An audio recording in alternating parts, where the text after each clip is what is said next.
morning. Good morning, everybody. Good morning, everybody. Welcome to our December 3rd show. Happy December out there. And Yeah, man. welcome to the Bottom Line Show, everyone out there. Yeah, definitely, man. It was awesome. Awesome week this week, man. Incredible week. Good morning, Mark. Incredible week. How do you say that? You know what? I was talking to one of our guests this week that we're interviewing, and he said, "How's it going?" I said, "I'm making it." So he said, "What?" I said, "You know how it is. You know, you first crack your eyes open in the morning." He said, "Well, heck, that should be your reason to say it's a blessing this morning." That's not a good start of your day because your eyes cracked open. No, I So appreciate you. I appreciate your energy and your positivity. I like it. I like it. I Well, need it. I I need it it today. wasn't there. It wasn't there until I connected with the guest this morning. It was like I was like, man, there's so much going on. I'm trying to get my head right, trying to get this show together. But yeah, man, it's been rough though. Actually, it's been a rough week. My wife was a little sick. This week encountered COVID into our household. I've been negative twice, but she is dealing with that, and so we're kind of isolating across the Oh, house and she's like off in her corner, I'm in my yeah. corner, and Yeah, you said that. I'm sorry. yeah, so she's doing fairly well. She works from home, so she went back to work the last 2 days, which was really a struggle for her, but she did. But she's making it through, and Good, good. I praise God that it's not as bad as some people we know, and as you know, I know myself, I knew a lot of people who died from it back in 2020, but Hmm. this is our first encounter with it. We've been doing we was on a healthy kick, still is, So she's down there Yeah. doing her supplements. So I still think in my opinion that um it could have been worse if it wasn't for the Hmm. things that we were doing to keep our body healthy. I think that it made a difference. Just too many people I know that were really knocked down, and don't get me wrong, she's struggling with it, but um Yeah. I praise God that she That's didn't have to she didn't have to be hospitalized or anything. yeah. Other than that, man, life has been going pretty decent. What's that weather like up there in Ohio, man? Uh, well, what is it? About 49 degrees. Oh, that ain't So bad. it's not cold right now, and the it's kind of windy and stormy this morning though, so that's interesting. Okay. Um, Mark, good morning out there, Mark. So Mark and I have been doing a show, and it's kind of dominated our lives this week. So I'm a little What's that tired. now? You My doing what back now? hurts. We've What's been that? doing this theater show. We've been doing Who? this theater show. You and who? Mark. Oh, Mark is part of your theaters. Oh, I didn't know Yeah, Mark was Mark's a from your neck. part of Well, the cast, oh, and awesome. I'm directing the music for it. So Okay. it's been an experience. It Last night was our opening night, so we had rehearsals all this week. We had rehearsals last week before Thanksgiving, so I'm pretty wiped right now. So Man, it's amazing what you learn, man. Just on an everyday basis. I didn't know you and Mark knew each other like that. I thought he yeah, was just one of. Mark lives nearby, and I'm yeah, thinking we he's know just each a other random. from about 7 8 years ago. Sure. I'm thinking he's just a random Facebook viewer of ours. No, Mark latched on to us from our mutual friendship Oh, on awesome, Facebook. man. Yeah. Welcome, Mark. Welcome to the family, Mark. Appreciate that. I mean, you've been a loyal viewer of ours too for a while, so happy about that. I did not put the links up yet, man. Let me get these links up on these other sites.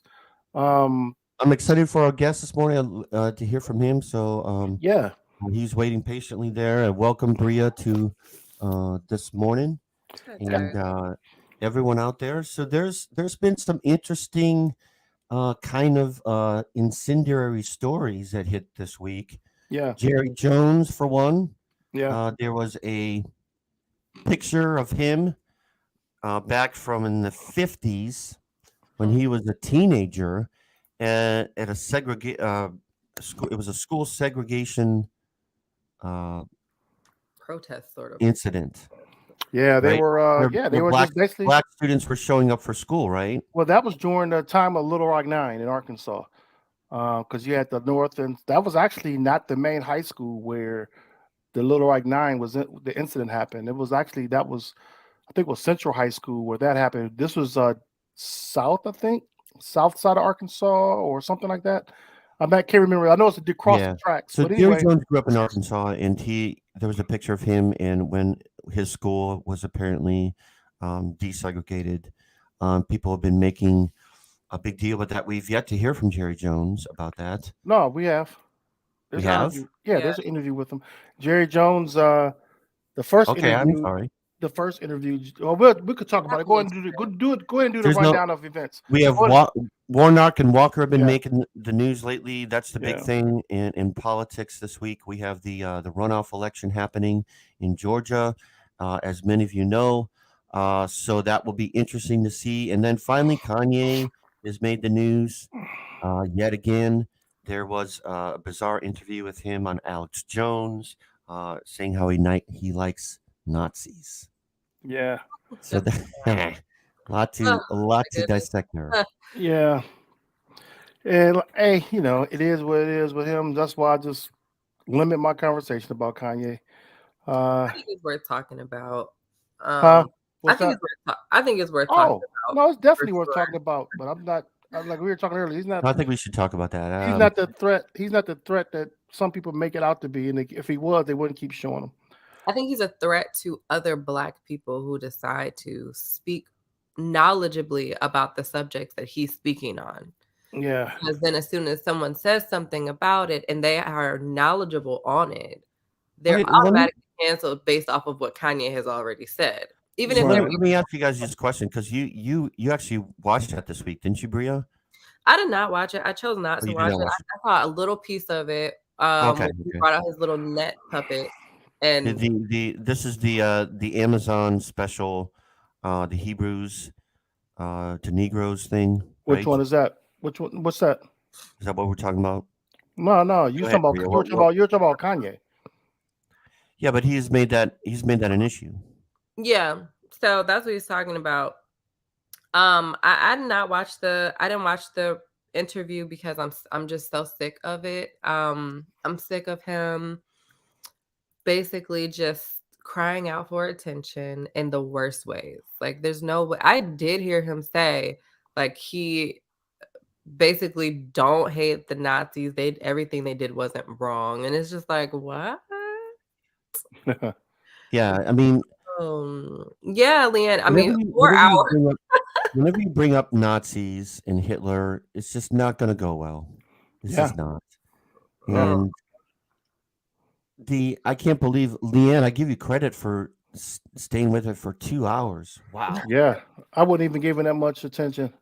No, okay. So you say, Bria, that it gives people that speak knowledgeably about the topic, but the topic you're referring to is the Hebrews linkage. Is that what you're talking about?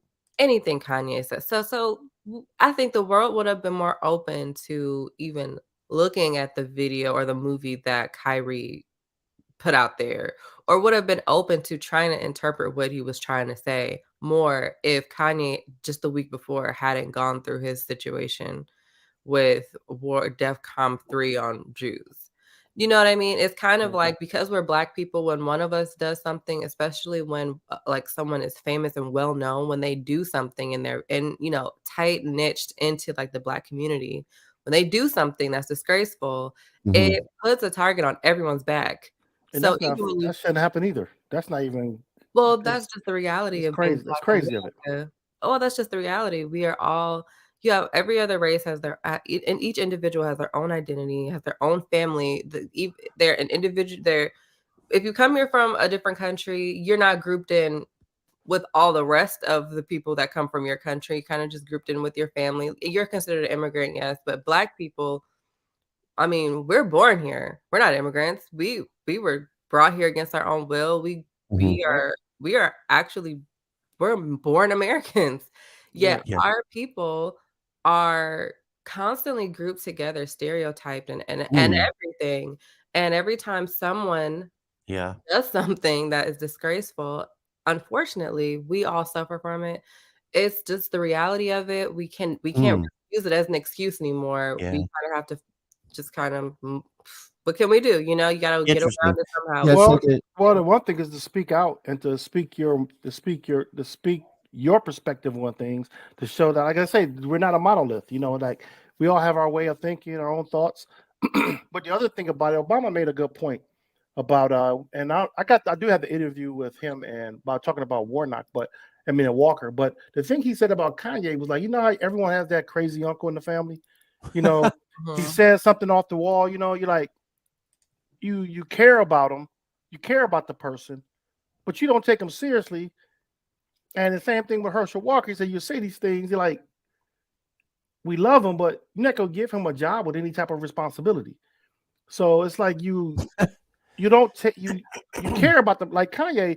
The thing that draws so many people about Kanye, this is another thing. When people are talking about the anti-Semitic thing, you can look through a history of those that have said anti-Semitic things. We could use any guest that's been on Tucker Carlson who went in that direction. You could use Alex Jones. They have a history, not just in the last 2 years or the last 5 years, but they have a history over the last 15 to 20 years of saying things that are off the wall, that are saying things that are offensive and discriminating to other groups of people. Kanye West, you only heard that since Trump been in office. What was it prior to Trump? Did you hear anything about Kanye saying anything like this before? Nope, not at all. Never. So Well, Because done he a went lot to of the White House at one time, what I'm and saying now he's been a political figure. No, but what I'm saying is that you gotta look at patterns. You gotta look at when you see people that are influenced around Good morning, these James. people. What will influence people to say certain things? So you look at since Trump been in office, Kanye has become a billionaire. Kanye has been to rub shoulders with people he didn't have the opportunity or the privilege to rub shoulders with before. He's privy to information that he didn't have before. There's a lot of things that are there to me that shows he's been influenced. So you got to look at patterns. Now, I'm not saying that you can't be influenced currently and then have another 20 years of craziness. Like he can talk this way for the next 20 years. But prior to this, you didn't see that. So that's what makes me question influence. And you look at patterns of others who've done the same thing that he's doing. They have the guy Fuentes that he went to dinner with Trump. His pattern of these he's only 24 years old. His pattern has a longer history than Kanye's. And Kanye invited him to the house to meet with Trump. You see what I'm saying? Influence. It's all about influence. So we have to sit back and say, is he going to turn around, number one, to be around the right group of people? Because I still feel that he can be influential in a positive factor, in a positive way, but will he? He is the main thing. I think so, huh? You've seen people who change their outlook on things. People say, "Wow, you know what? That wasn't right. I wasn't thinking right." But he's already done that. He's done that. I think that he has passed this point of being taken seriously and being legitimate. Well, I want to give a quote. I'm sorry. Go ahead, Bree. I'm sorry. Here's a direct quote from the interview. He said, "I like Hitler. I love Jewish people, but I also love Nazis." See, that's a contradiction almost. I mean, it's just, why would you say it? Like, what are you? Why? What is the and then to make it worse, to make matters worse, Alex Jones replied like quickly. Well, yeah, he tried to give him an out. I have to disagree with that. So you made Alex Jones, who is disgraced right now, of all people, gosh, she's literally like the worst person on the planet right now. You made him look good. Yep. Well, Alex Jones is trying not to lose any more money and get sued anymore. That's what he's worried about. But the thing I have to say is just this. Like, Kanye West was a black billionaire. You know what I'm saying? Like, it for a long time though, Kanye was just a prized, like, we loved Kanye. Like, Kanye was Kanye. You know what I'm saying? Like, College Dropout, like, just great music. I mean, he had put a stamp on the fashion industry, like so many things that he's done. And no, we're not idolizing him or anything like that. I'm just saying, to the black community, he was one of our greatest assets. Like, honestly, I would put him up there with Jay-Z. You know what I'm saying? I would put him up there. He was with Beyonce and Jay at one point. So I think community to Black people, yes, it was a Mhm. very big deal. Like for this to have happened, and now he is. I mean, now I think Black people are, completely over Kanye. I think most Black people checked out on Kanye after he said slavery was a choice. I honestly was like, Right. maybe he meant something else. I don't know. I just Well, why did he stop saying that? because he said he started moving on to other things. He still Yeah, thinks he that. moved on to other No, topics. I don't no, think that no. he's But what I'm changed saying, his opinion. the thing, what You happened think with he's that, actually changed his mind and an with opinion the, No, on he never with the, stopped saying that, guys. no. But what I'm saying, with you don't hear him go in that direction like he did before, because those around his circle around him, he thought he would have more followers to jump on his bandwagon, and they didn't. They made it. They bashed him publicly so hard. It's different when you get bashed by your own people than those who are not your own people. So It's a we have difference. some That's just comments an that are accountability, going on here.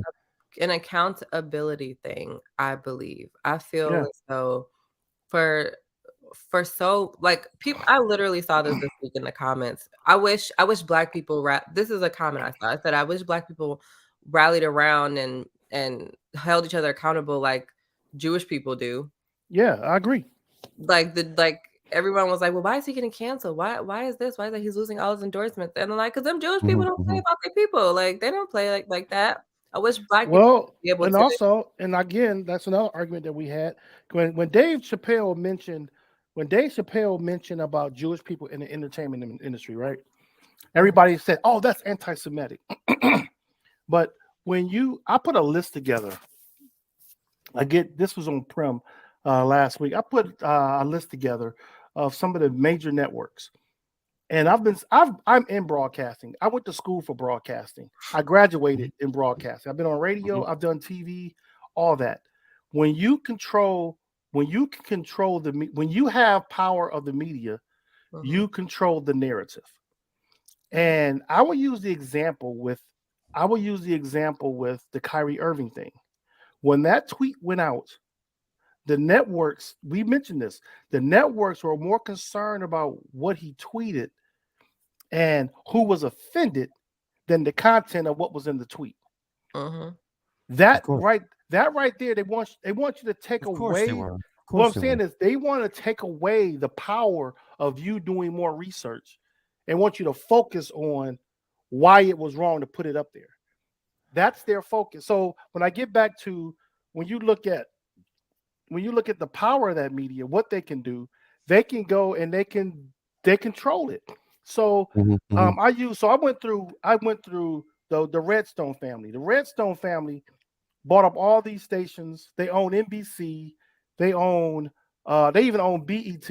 And we'll go back to BET. They used to have a news station at one time, a news hour at one time. That was news that gave a voice to the Black community with news. Soon as it was sold, that was one of the first things they took away was the news. I'm like, why would you take away that perspective of what's going on in current events in our country? So when you can change that, that's what makes social media so strong. If it wasn't for the power of Black Twitter, we wouldn't see the narrative. We wouldn't see the truth of what's going on in the news because when it gets to mainstream, that narrative is changed. We saw it with George Floyd. Prime example, George Floyd. When he got shot, until that video, you saw that full video, you're Mhm. thinking this was another dude who was on drugs, who went and shoplifted or gave a counterfeit dollar, some money to the store, Yeah. and he was a bad guy Mhm. because that's how the media does. They change that, they put that narrative to benefit certain people. Well, Mhm. who's controlling that? Who controls that? Now, I'm not saying all Jewish people run Hollywood and is evil. I'm not that guy that's saying all that. All I'm saying is that when you put a group of people in a certain group of power, can they control the narrative? Why is that argument? Why is that even a debate to say it's wrong?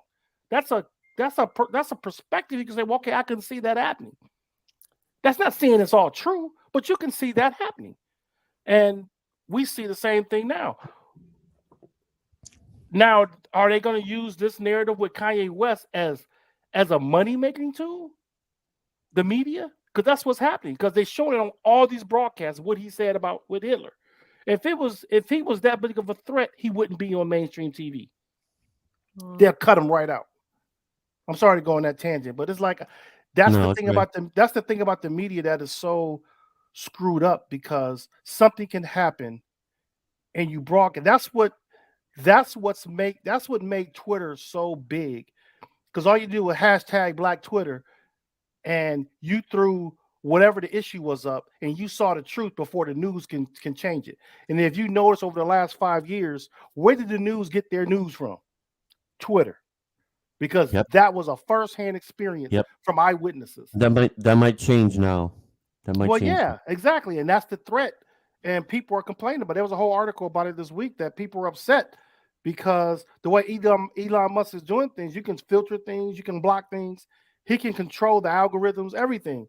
And that was our source, at least for our community. When I say our community, the Black community, that was a way of getting the truth out, so you can combat the police department, the justice system in general, because that was our key to getting the truth out about police brutality.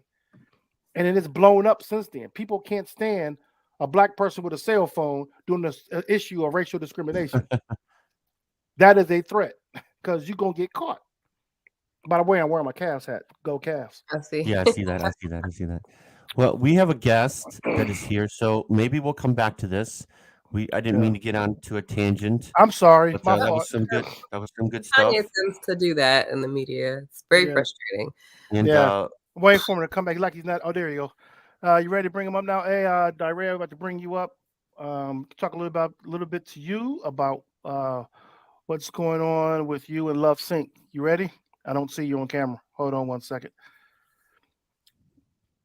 Bree, what's that weather like up there? I don't know if you can. It's actually really nice. We had 60 degrees yesterday. Oh, did you? Yep. Oh, shoot. No. Where's that? Oh, there you go. Add the stream. There you go. Okay. Hey, I'm not number one. I'm not coming on camera because Bree ain't on camera. So if Bree ain't on camera, I ain't on camera. Well, I don't care if she got rotors in her head and a nightgown on with no makeup. If I'm on let me camera, move she to a needs more. be on camera. Okay, I'm gonna go ahead downstairs and turn my camera on. And then second, wow, you said it's gonna start at 8:15. It's 8:30, and Darren at 8:18 said, "Hey man, we got to get our guest on," and you still run off at the mouth about Kanye. Ain't nobody thinking about Kanye. What's going on, people? How y'all doing this morning? Doing pretty good. Doing pretty good. Doing pretty good. Hey, doing pretty good. Yeah, we need to keep you on longer. Keep Lamar. Man, hey, I said now see, we always get dogged out as Black people that we don't stay on time. Yeah. And here the white guys like, hey, we got to get our guest on. It's 8:18. Right. You see how I thought we were doing better than that, Lamar. What's going on? Oh, we do way better than that. We do way better than that. I just had to get my point across. Hey, you was like one of them preachers. Hey, I only be a minute, but you got on fire. Next thing you know, it's an hour later. We still in church with our stomach growling. Hey, long as the message get out, man. I appreciate That's that. where it's at. Yeah. So tell us a little bit about Love Sync and your Love Sync Ministries, and how'd you get started with that? Well, man, tell you the truth, I don't know. Everybody don't believe in God and all that kind of stuff, but I do. And I know one morning, 3:15, I know the time and everything. 3:15, July 15th, 2015. God woke me up and like, hey, the church is not showing my love, or it's not showing me.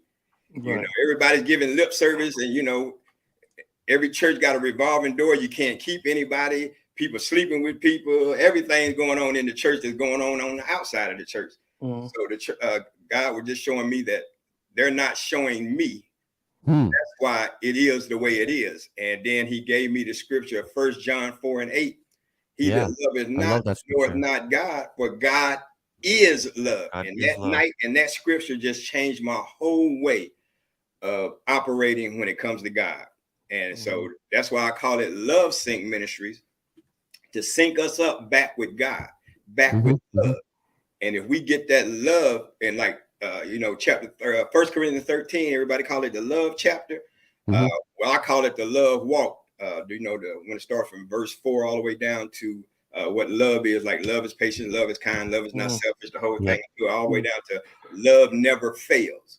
Yep. So that I call that the love walk. And I tell people, if you can get that in your spirit and walk in that, and when you do that love walk, you have to start with yourself first. Mm-hmm. You start with you doing that.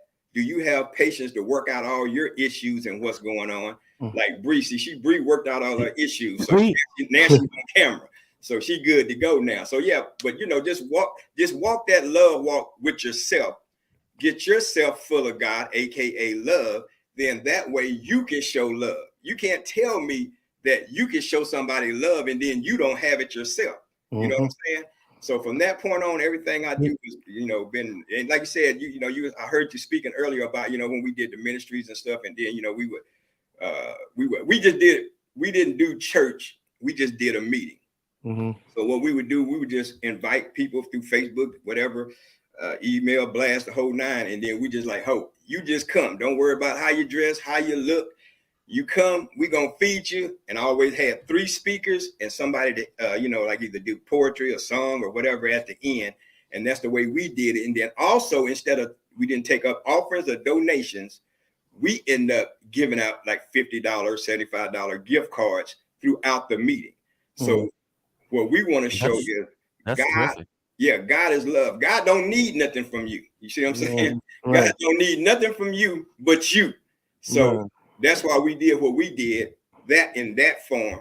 And like I said, we had a good time doing it, plus then the COVID hit. So that kind of shut everything down. Mm-hmm. So then I kind of end up going back to Love Sync music group, where then we start, like I said, doing comedians and we doing, matter of fact, we working on for next year the Black Wall Street play about the Tulsa massacre. And like I said, then we got the comedy show coming up. So, just doing different things that way. But it's always God first. And my thing is saying that God is the key to all transactions, aka love is the key to all transactions. Like that. So you got this comedy show coming up next week. And actually in 2 weeks.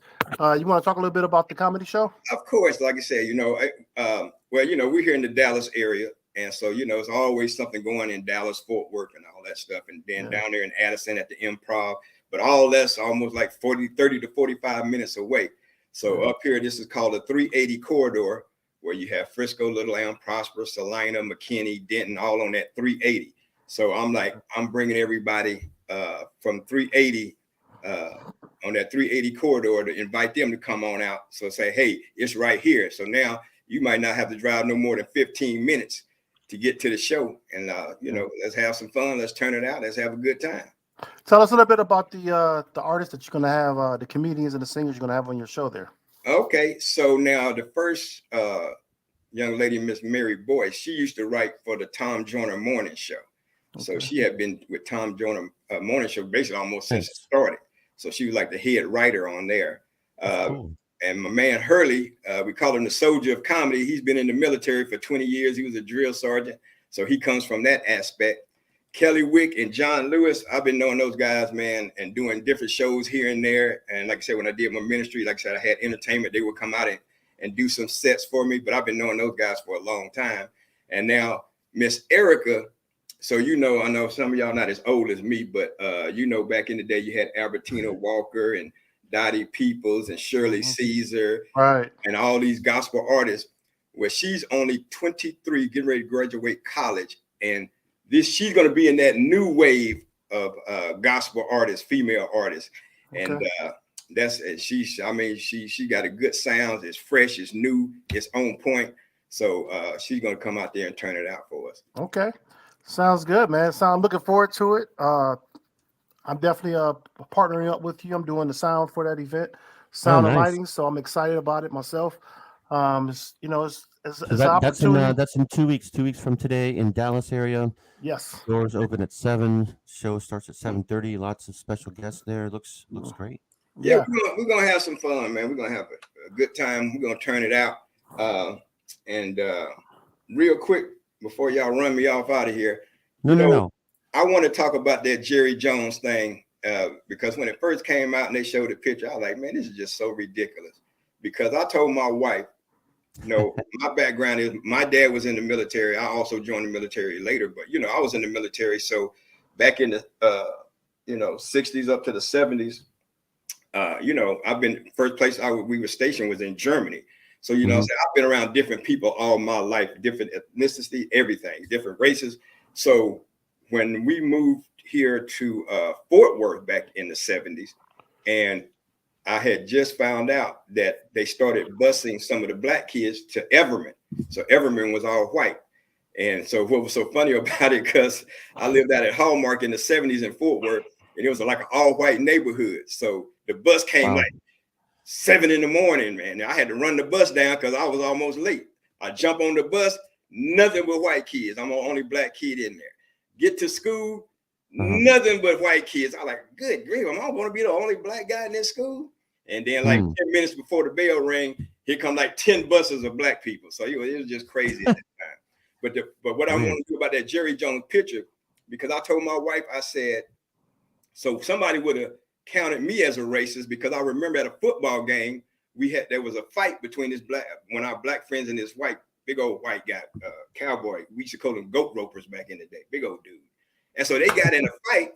And so once they start fighting and they hit the ground, a lot of the black kids were just stomping and kicking. And so if you would have took a picture of that, you would have seen me just like Jerry Jones, just like, what's going on? Just looking, you know what I'm saying? But so if you would have used that picture from back then with me, then you would have said I was a racist because I didn't stop them from stomping the white guy.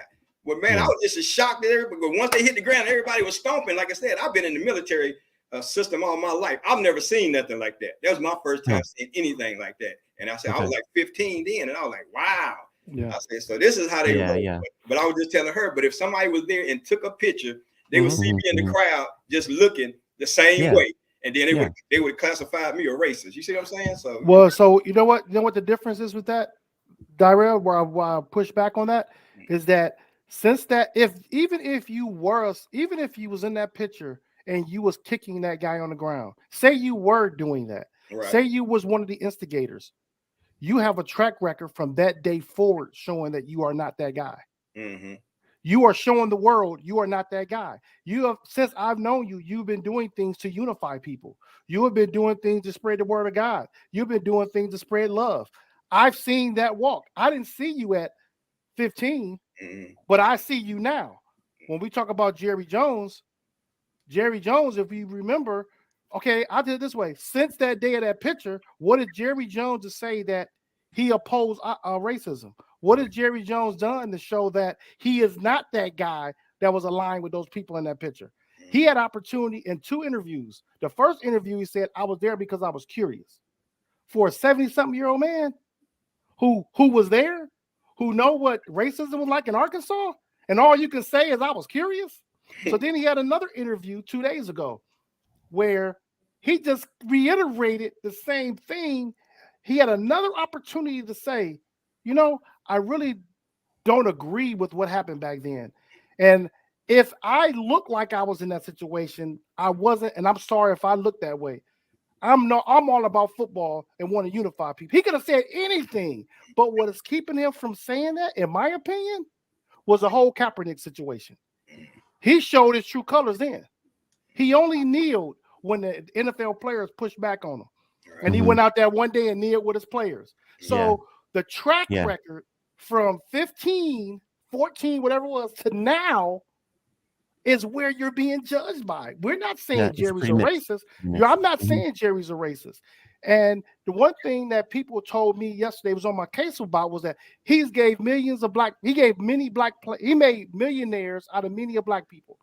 Because you give a brother money, that don't mean you're not a racist. That don't exclude you from being a racist. You made them money because they made you money. So your track record shows it, and that's where I'm glad you gave your story, because it gave a good perspective.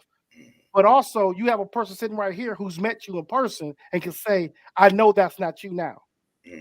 Yeah, and here's the whole thing. And like I told y'all from the beginning, and here's where in 2015, when God said that the church is not showing me, aka love, that's when, like I said, that just changed my life. So I don't get mad at what Kanye says, what Alex Jones says, what Jerry Jones says, because I understand now that if you're not walking in love, you're liable to say, do anything. You know what I'm saying? And totally agree. When you don't love your fellow, if you don't love yourself and you don't know how to show love to your fellow man, then anything anybody do, I'm not surprised. Yeah, yeah.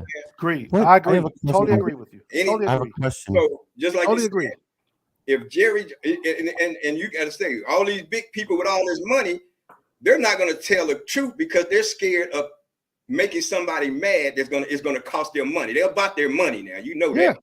totally So agree. No. nobody is bold enough to speak the truth no matter what. You know what I'm saying? So like you said, all Jerry had to do is say, hey, I was 15. You know, we grew up in a different time. It was different things said and done then. But since then, I don't believe in that. And that's not what I do. Whatever it is, just tell the truth. Right. And that's simple. Just show love. Like, you know, I'm going to show Bria love by saying, see there, you look good without your makeup and your rollers and all that kind of good stuff. I got a question for you, Dairo. And let me get the pronunciation of your name right. Because I measure, is it Dairo? It's Dairo. Dairo. I want to make sure I'm saying it right, Dairo. But I have a question. Since you've been doing Love Sync Ministries, and we're talking about walking in love, what are some of the obstacles you've encountered of doing your events? And like you said, you've had, COVID kind of shut things down. What have your obstacles been like moving forward after COVID? You know, here's the biggest issue is people, again, not understanding God, aka love, not understanding that scripture that God is love.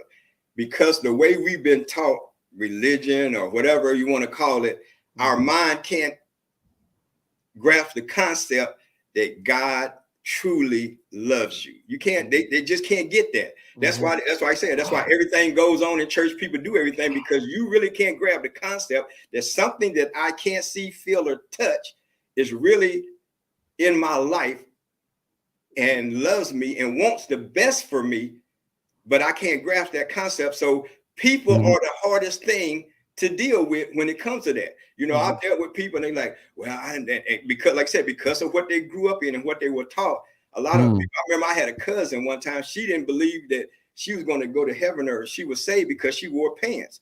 And I'm like, well, who told you that? She said, well, that's what the church taught me. I like, so, but it's just crazy stuff like that, you know, different religions teach people that for fear basing and breaking them down. That now they believe God is like that, and so that's why they can't really truly believe that God loves them. With that.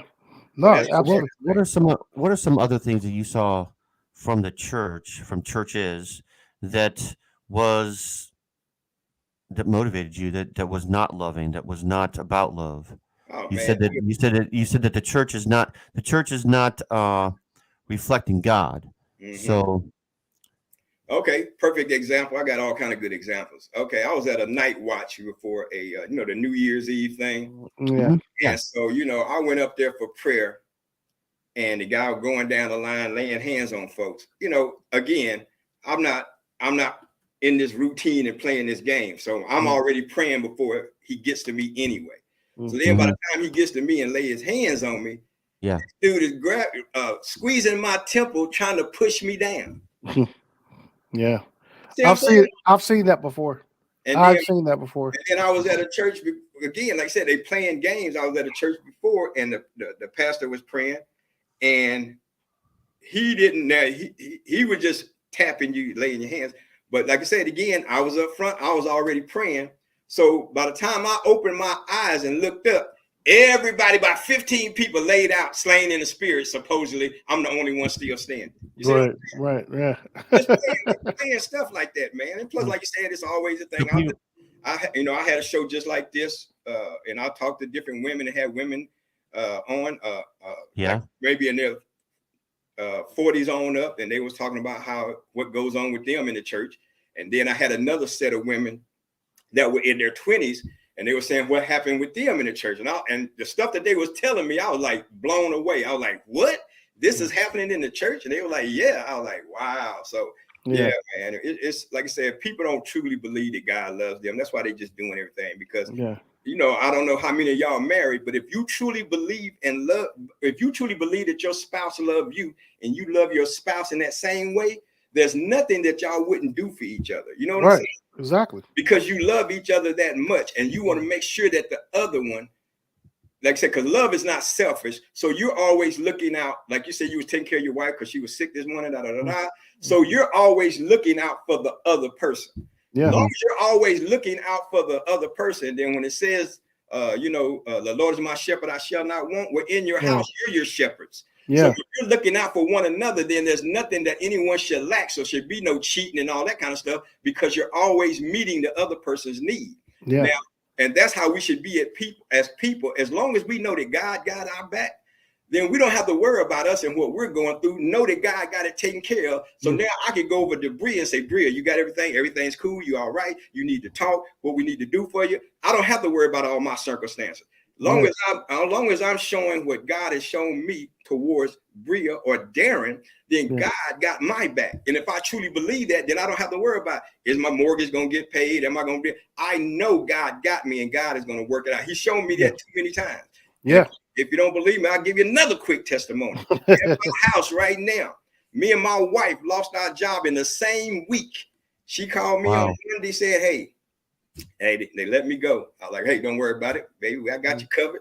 Thursday, they let me go. I was like, oh, snap. Yeah, right. But no, when I got home, I told her, I said, baby, God got us. Don't worry about a thing. We good. You know, we're not going to be panicking. Oh, what we need to do? Can we do this? Can we move this around? Nope. We just do what we need to do and know that God got us. Don't get in panic mode. If you truly believe God loves you, there's no need to get in panic mode. Just do what you do.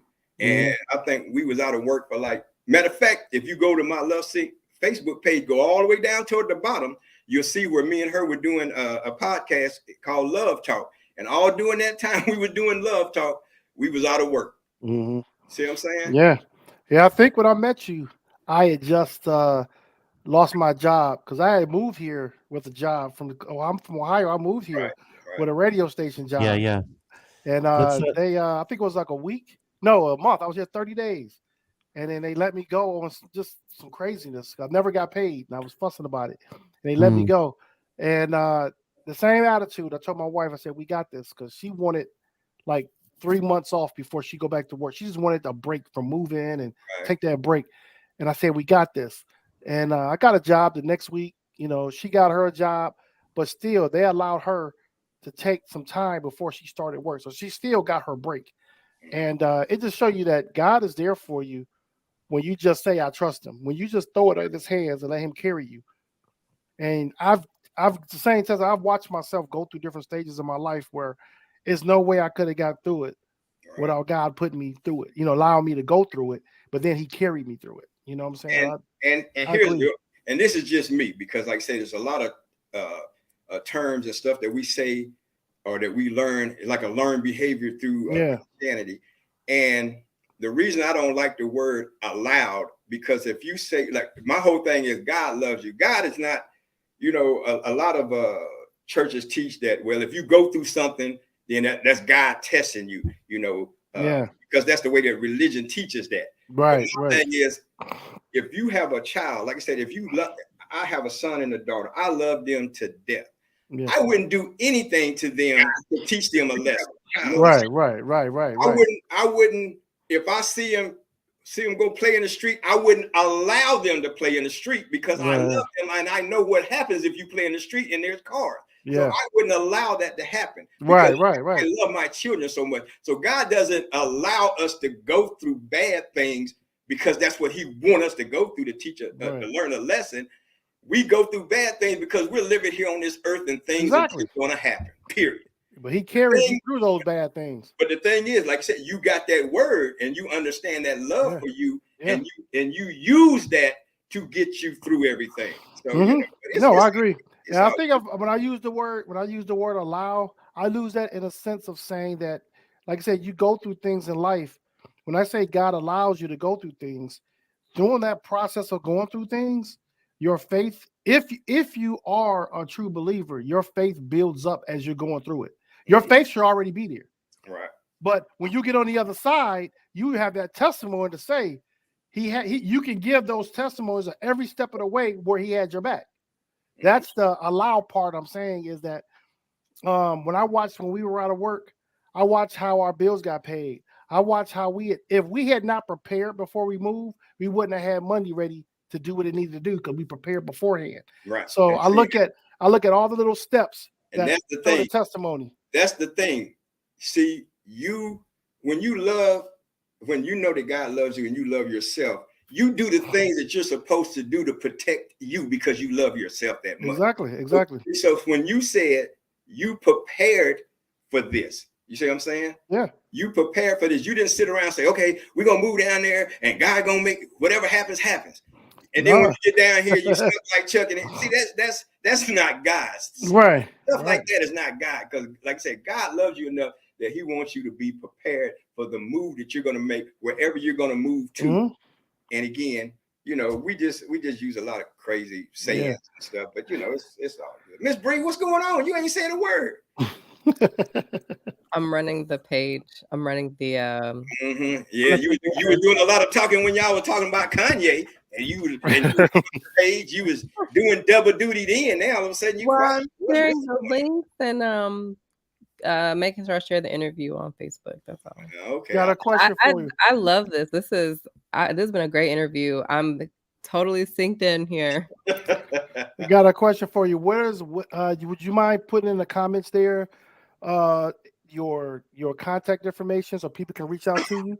I know you said that you mentioned to me when we talked earlier this week that your Black Wall Street play, you're looking to put it on the road.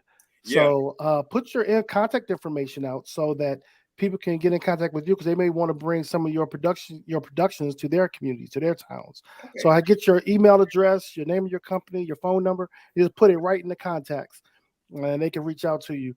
When you look at Black Wall Street that's coming up, what is your message other than telling the history of Black Wall Street? What is it that you want to see people get out on the other side of that?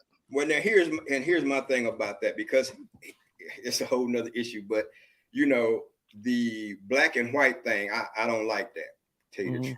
We're all God's people, period. We just come in different shapes, sizes, and colors, point blank. But we should treat each other.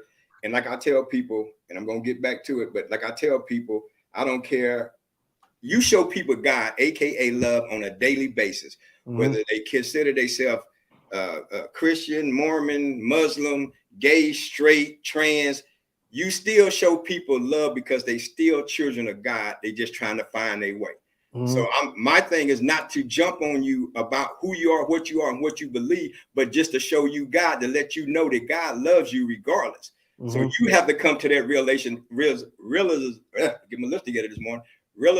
that God loves you. So now you can make your move with God. But I'm not here to put you down, judge you, or anything. So with Black Wall Street, all we want to show with that is that as a people, you can have something if you put your mind to it. You know what I'm saying? Because you got Black Wall Street, you got Rosewood, and then it's a couple other black people back in like the 40s and stuff like that. Vinegar Hill was one of them. Yeah, Marcus Garvey, all these guys, man, people, they made money and was millionaires and stuff. Well, how do you address Black Wall Street without also acknowledging the racism of it, though? Well, yeah. Again, that's the other thing. You have to tell the truth. You have to acknowledge what went on, but to say, hey, even though this went on, I'm not going to let this hold me back. I'm not going to keep saying the white man this and the white man that and the white man this. They showed how you can come together as a collective. They on that side of town. So they had their own schools, their own banks, their own grocery stores. They had everything. They were self-sufficient. You see what I'm saying? So that's all we're trying to say is say, hey, you can still be self-sufficient. You know what I'm saying? So you can be self-sufficient and you don't have to keep blaming somebody else for you not being what you can be. I think the other aspect of it is that anytime you see a group of Black people come together to try to form something like Black Wall Street or Rosewood, or there were, like you said, there are many other, Black communities that were self-sufficient and able to thrive without the help of, the outside world. But every time we come together and do something like that, it never works out because somehow it's considered a threat or it's, ruined by the government or something. So something comes down and crushes it. So what would you say to those people who have that fear of, because I know a lot of people who are like, why don't Black people just come together? We can form our own communities. We can have our own neighborhoods, but our own communities, and we can thrive on our own. And you can do it because, again, It's this right here. If you don't learn to love yourself and know that you can do it, and everybody had that same mindset, then a lot of people call it slave mentality that it holds you back. Because now I used to be, right when I was kind of teetering, but trying to get my Christianity together. But then I also was dealing with the Nation of Islam. So, and then when I did go to Nation of Islam, they got their own everything. They got land where they produce stuff. They got their own stores. They don't need nobody for nothing. So it can be done. The Muslims showing you, or I mean, just say the Muslim, but the Nation of Islam has shown Black people, if that's what you want to do, you love yourself enough to do it. Point blank. And they've done it. You know what I'm saying? You can you're right. To where they have their whole neighborhood. And like I said, I forgot back in the day what the name of their foods that they was producing and sending out, but they got their own everything. So it can be done. Again, love yourself enough to stop falling back, because you have, like you said, Lamar, we done had issues through our whole life where we have ups and downs and lows and everything else, but we still here. We don't get trapped in the mindset, woe's me, I ain't never gonna make it out of nothing. The man is always against me. No, we know what we can do, so we do it regardless of whatever. So that's all we have to do, Bria. Just get our mind right, love ourselves enough to stay together, and just even if we disagree, just listen to one another. You see what I'm saying? Yeah, definitely. We ain't got to argue all the time. Just listen to one another, and because there's things that I was strong-minded about, and then my wife would be like, "Hey, I don't know, but no, this is what I'm gonna do. I'm gonna do it." She said, "Well, baby, da da da da da da."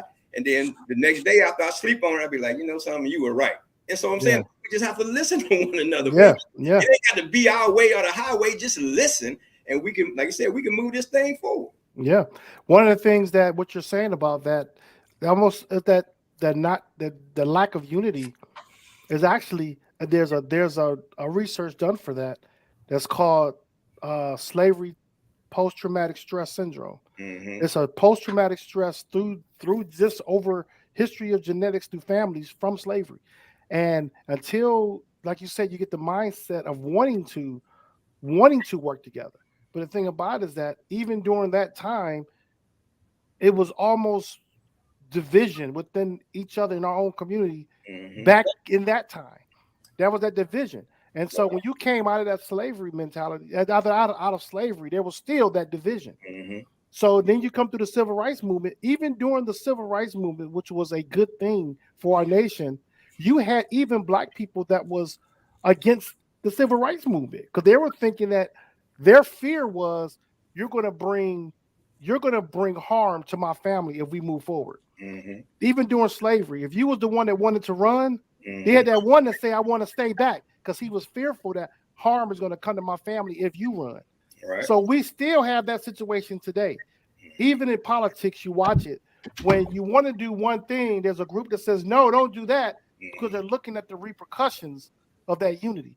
So that's a stress, a traumatic stress that's going on, because people don't believe. I agree. They don't believe. They don't have the mindset. And it's something that's going to take, it's just going to still be, I think, several generations before it come together. And man, that's why I push the love thing so hard, because if we can really understand again that God truly loves you, and you love yourself as God loves you, and then you love other people the same way. And if we like right now, if all four of y'all was on board with that, they say, oh yeah, man, God loves me. I know God loves me. I'm going to love myself the way God loves me, and then I'm going to love everybody else that same way. So I'm going towards Darren, Bria, and Lamar.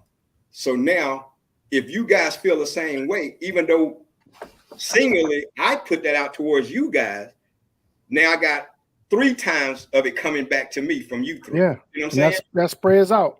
You see what I'm saying? So you see how, if you can get that going, how that builds, and then if we start having that same mindset, now there's no black and white, there's no male, no female. We're not getting caught up on titles and checking them out. We love each other as brothers and sisters, period. And we're going to do any and everything for one another, because we know the other one have our backs when it comes to that time. You know what I'm saying? Sounds good. No, I really agree with that. I really agree with that. Yeah. Sounds good. Sounds good. One more time. Love Sync Ministries with Daryl McGriffin. McGriff, man. Come on now, Lamar. Come on, man. McGriffin. I never see your last name, It's so it's like I always McGriff. see the first name. McGriff. McGriff. McGriff. I always see the first name in Love Sing Ministries. Love Sing Ministries what sticks to me so hard. Now I heard y'all talking, like I said before you brought me on, and we was talking, and I heard y'all talking about how, and Bria even brought it up, how about, how when we do something as a black person, it reflects against all the black people.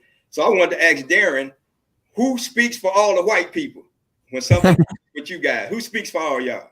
Nobody. That's what I was wondering. That's what, when we were talking about that, I was like, well, that doesn't exist for white people. Nobody's looking at some white guy, be it Donald Trump, whoever, and saying, "Oh, that must be speaking for all the white American community, European American community." That doesn't exist. So, and I think that's unfair. That like somebody is an African American black person says something, then that reflects on the whole of your community. That's not fair. Yeah. Nobody hears somebody say something like that, say something crazy. It's like, oh, all white people are like that. I don't think nobody thinks that. So nobody should think that for anybody, for a black person, for an Asian person, Yeah. And it's just like Lamar was saying, it all stems from being slaves and being held back and not having anything. So when a black person did anything, we felt that it represented us because, hey, one of us had a chance to do something. So we all fall behind that because we haven't had a chance to do that before. If Joe Louis go out there and beat up Max Schnellen and all these other stuff, and he beating white folks down and all that kind of stuff, it's like, yeah, man, we got something going here. Yeah, go Joe Louis. So every black person get behind Joe Louis because they're doing something to prove that we're not ignorant, we're not dumb, we can do stuff and all that kind of. And I think that's why we do that, which we didn't know no better because we didn't have nothing to represent us, at the time. So we just stuck to whoever went out there and spoke. You think that's still the case? I think it still goes with identity. I think that the black community, and when I say black community, the black people that were their ancestors were born here in America, they're still to this day searching for identity. Kyrie Irving is a prime example of that. Still searching for an identity. And I think that has a lot to do with it. So when you do see something someone does something spectacular or they speak out on something that we've all been thinking and they finally speak out about it, we stand behind it because everyone is still looking for that identity. That's just my opinion about it. I don't think that's it at all. In my opinion, sorry, I don't mean to interrupt. I think that it just really comes down to the fact that Black people in this country have always been marginalized. And so when you have one group of people that's marginalized, anytime one person in that marginalized group does something, you associate it with the rest of them. Yeah. I think you're right. I think it's literally. Well, I don't know. I mean, but that comes from lack of identity. Let's take Asian Americans, for example. I'm not sure that is reflective upon their community. I think was it the Virginia Tech shooter years ago? He was Asian American. Nobody looked at that and said, "Oh, all Asian Americans have mental health problems and there's an issue in their community, and he speaks for them." That's not the case. The only other time what is it about the Black community that people, somebody says something and then it reflects upon everybody?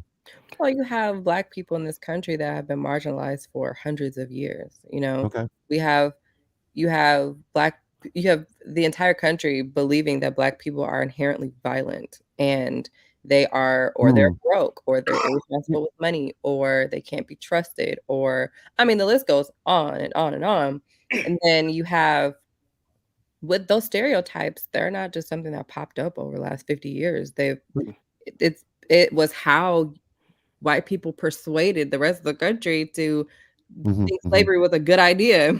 We need to bring people here. They need this, they need that. So here's a follow-up question, because LeBron James got offended because people did not ask him about Jerry Jones. So that's in that case, it's like a reverse. It's like if something happens to somebody in the community, or it's an issue in the community, he was offended because they did not bring it up. It's that like that makes sense. Why was he offended because somebody did not ask him about Jerry But what did they Jones. ask him instead? They asked him about something else. No, but So, he well, was why didn't saying you about ask me about Jerry Jones? Well, he was saying about the fact that they asked him about Kyrie, but they didn't ask him about Jerry Jones when Right. LeBron speaks out on a lot of social things. That was Yes. another Yes, he issue does. of the media I was telling you about, how the media can change the narrative. So if the media is asking questions about Jerry Jones to LeBron James, knowing he's going to give an answer, that allow another conversation, another deeper. You got to start peeling back layers of that conversation. If you skip around it, you don't talk about it, it's hit and it goes away. That was the whole issue. LeBron was like, nobody's been really. You see a couple of people talk about it, but as when Kyrie made his tweet, every basketball player across the league was asked about that issue. But when Jerry Jones issue popped up, you didn't see all the football players talking about it. They didn't ask them Right. all about it. It was like, well, we're just going to leave that alone. So that again is the manipulation of how the media can take that narrative and push it. Like I said, he was interviewed twice. They didn't do follow-up questions with Jerry. He said it's curious, and they didn't say, well, what do you mean by curious? Like, follow up with the questions. They didn't follow up with questions. That's what a good reporter does. Now here's the deal. Excuse me. And that's why I'm saying, man, all this stuff is just a waste of time and energy. That's why if we just operate in love, then it wouldn't be this issue. It wouldn't be no black and white stuff. We would just be talking about issues across the board. You see what I'm saying? Yeah. If we all love one another as God loves us, then we wouldn't go from one side of town to another side of town. And then there's a big difference from the stores, from the cars, the homes, and everything, because we would be looking out for each other in that way. Right. So even if you didn't, even if you wasn't a millionaire or whatever, you would still live good because the millionaires would be taking care of you because they love you as they love themselves. You see what I'm saying? Yeah.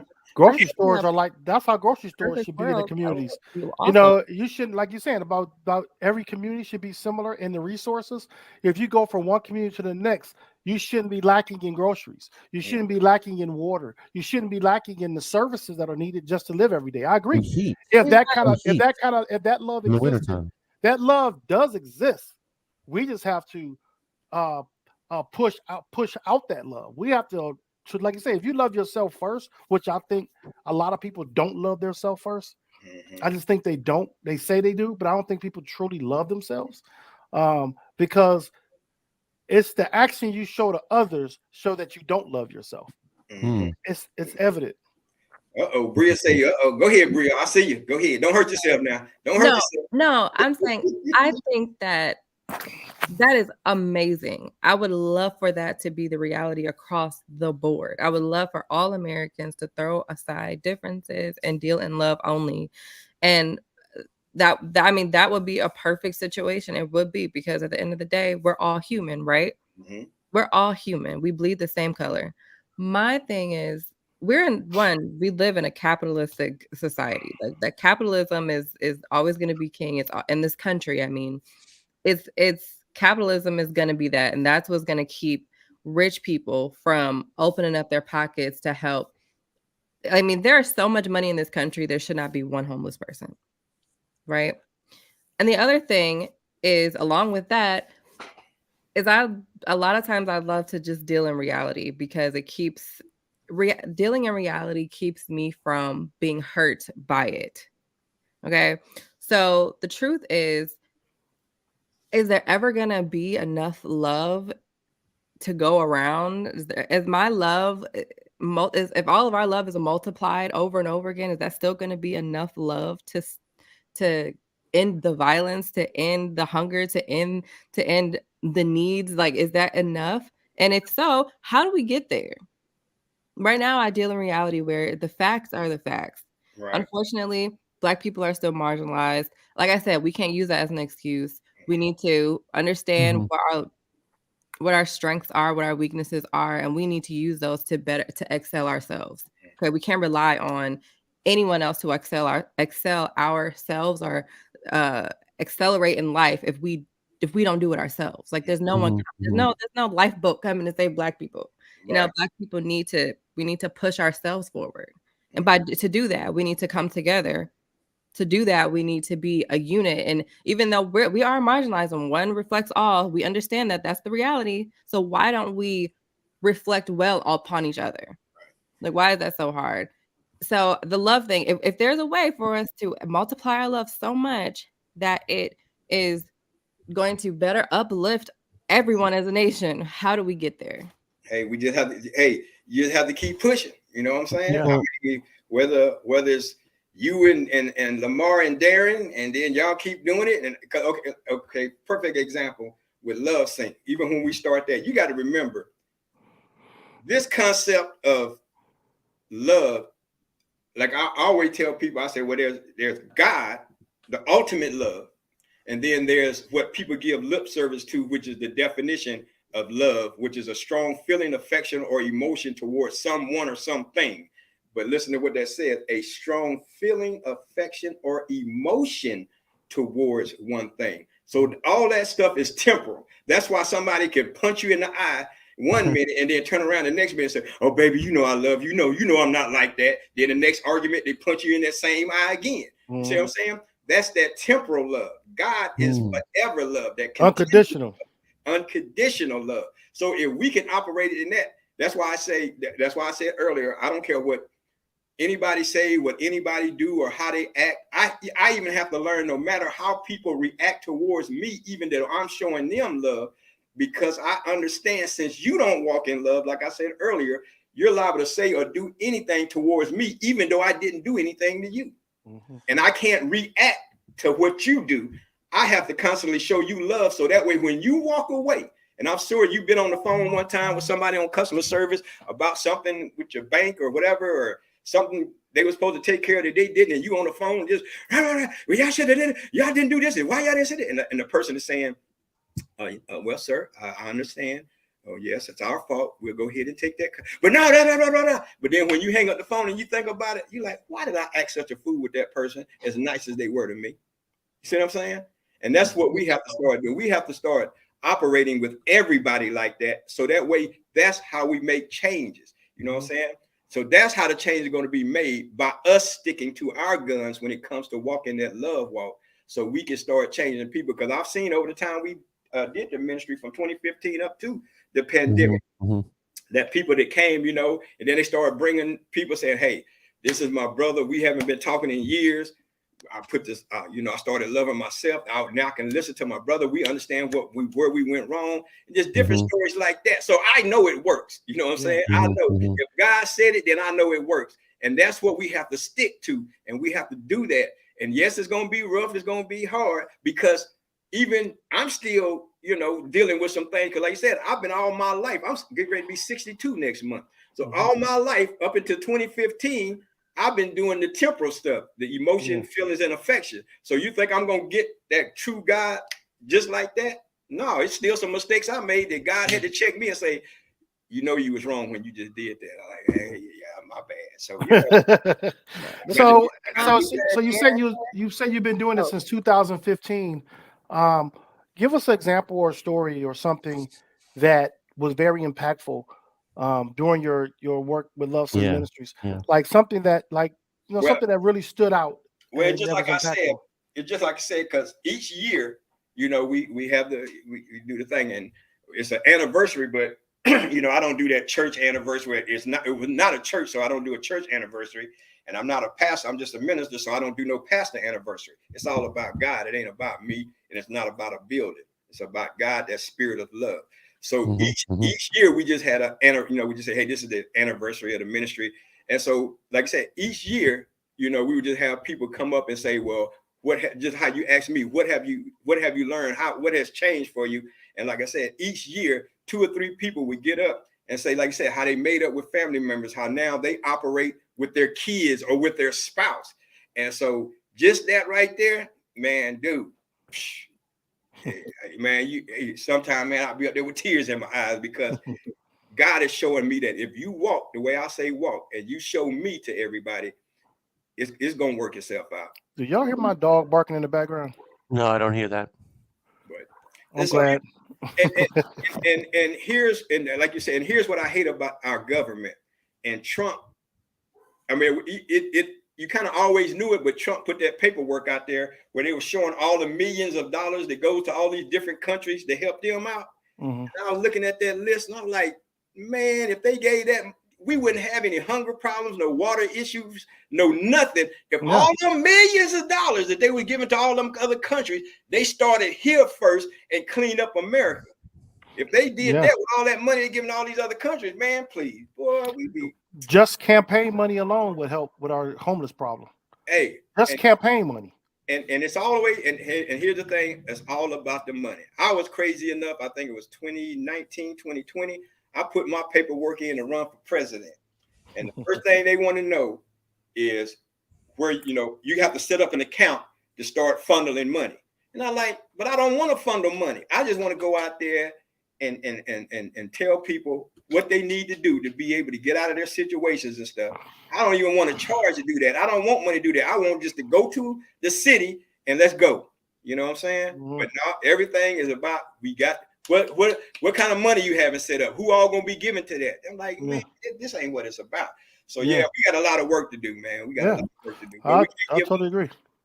We can't give up. Totally agree. Well, we're not gonna hold you up too much, Mr. McGriff, but we want to thank you for coming on to the Bottom Line Show and look forward to having you on again. After you do your next couple of events, we want to get a follow-up with you and see where you're headed next. All right. So now where you want me to put this stuff? See, now I got to show my old man and put my glasses on. Where you want me to type this stuff in about the... You see your comment bar? This comment box? Right there. Okay, I'll put it in there for you. Put all your information there, and we want to thank you. Yeah, I appreciate your spirit and your passion and your dedication, and it was really enjoyable speaking with you this morning. Thanks for coming on. Oh, man, I can't wait to see more. And plug in that event that's coming up in Dallas. Yep. That's at Frisco. We leaving Dallas alone. They got enough going on in Dallas. They don't need nothing else happening in Dallas. Frisco. Okay, you have a great day now. Yeah, go ahead and put those in the comment box, and we'll be followed. You can stick around and still watch the show from the back, from the green room. Hold up for you. We back on. Back on this show. Like I always tell everybody, make sure that you walk in love and you show everybody love every day and be constant and consistent with it. All right. Now you can take me out. Amen. Amen. All right. Time. Oh man, that was great. He's a great guy, and it was great seeing him the other day. We met up. Was it Monday or Wednesday? We met up, so it was great seeing him and give us a lot to think about. Yeah, definitely. Love is definitely what we need to show more of, and it starts with our character. You can see a person's character change over time. You can see where love has grown in their life over time. Yeah, and then you can see where things in a person's life reduces the love that they give. You can see that transition happening. But yeah, he's right. If we have more love in our country, can you imagine the things that we can do as a collective?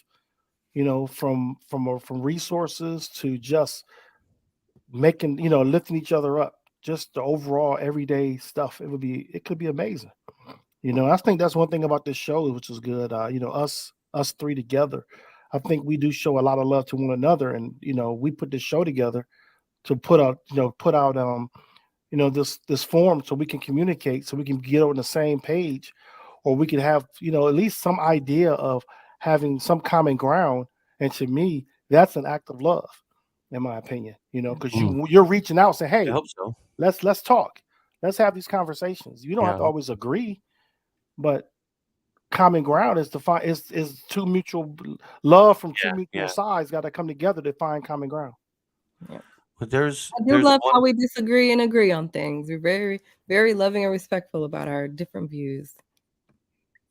Yeah, definitely. We are. What else we got on the lineup here, man? Well, there's one thing that we haven't talked about yet, and this is the runoff that we haven't talked in detail about. The runoff election that's happening. Predictions? What you got? I can't believe Walker is still in the. I'm baffled. I don't even. I want to come off the same vein as that. We were talking about the love thing. What's bothered me the most about this whole Warnock-Walker election? Mm-hmm. They're not even talking about policy as much as they're talking about each other's character and personal life. Yeah. That, I mean, a lot of people do it, but we have two black guys here. To me, it's like watching a gossip talk show. And no, really, if that frustrates me, because I want to hear how you're going to make Georgia better. How is putting Warnock or Walker in the Senate going to make America better? Those are the things that's missing out of this whole debate. I've heard more about Walker and his abortions and Warnock and how many people that the company that manages apartment buildings or put people out on the street. I've heard more about that than how they're going to make Georgia a better city, a better state, make the education system better, make the resources there better, give, just overall making it better, and how Warnock or Walker's going to make the Senate better. I haven't heard that yet. Been a lot of it's been a lot of rumors, and it's been a lot of personality talking about each other and who they are rather than policy. You're right. Yeah. Well, when I look at the thing that gets me is this. Aside from what they're saying about each other, when I look at the qualifications of both, this shouldn't even be a thing. Because I mean, if you're looking at qualifications of who can actually excel in this position, wouldn't we go with Warnock? Yeah, but that's why it's a joke for the Republican Party. It's a joke because you took a person who's not even qualified. Each other. You're putting two black men against each other, and it looks like it looks like it's for entertainment purposes only. Like, it doesn't look like you're actually looking to make a difference in the black community or make a difference for black people in Georgia. It's like you just kind of want to see two black people go at it, like when you had the boxing matches, and I don't know. I think that's what it looks like to me. You found someone who's gonna just be a yes man, basically, and that's what they wanted. If they had got somebody with if they got somebody that was intelligent, with a mind of their own, and that was articulate, they will have problems because if he decides to go against their platform, there's a problem there. They didn't want that. Well, we have a clip of Obama. We have a clip of Warnock talking about werewolves. I'm sorry, Walker. Yeah. Wait, what? About werewolves. Go ahead, play it. Have you seen this? No, go ahead and play it. Here we go. I don't want to see it. Coming out. I want to tell you to keep the faith. Oh, you ever watch a stupid movie late at night, hoping it's gonna get better, don't get better, but you keep watching it anyway? Because the other night I was watching this movie called Fright Night, Freak Night, or some type of night, but it was about vampires. I don't know if you know vampires are cool people or not, but I'll tell you something that I found out.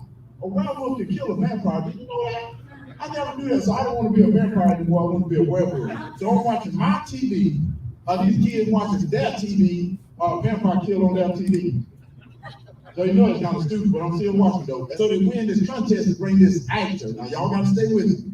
Bring this actor who's a vampire killer from that TV, get rid of this real life vampire in their ad.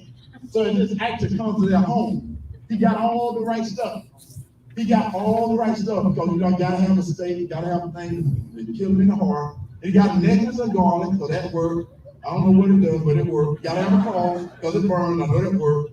They walked upstairs and this vampire looking real good in this black suit. Whoa, that sounds like Senator Warnock, doesn't it? Looking all good in this black suit, floating from the ceiling. He's floating from the ceiling looking good and cool. And I'm thinking, whoa, they better get out of that house. Somebody floating from your ceiling, get out of that house. That's not your house. But as he floated from the ceiling, the kids jump behind that hero. As they jump behind that hero, the guy jumped in front of him, this holy word, threw it on the vampire's forehead, he covered his eye. And he took his hand away. He started laughing. And he said, that don't work. He took it, the cross, and put it on the vampire's forehead. And the vampire didn't even do anything. He said, that don't work. But that's the way it is in our life. It doesn't work unless you got faith. Anytime doesn't have faith. You got to have faith in our fellow brother. You got to have faith in this country. You got to have faith in the elected official. And right now, that's the reason I'm here. So I always get the impression that whenever I hear him talk, what is it he's talking about again? I was like, how in the world? I saw where he was trying to go, I just don't think he ever got there.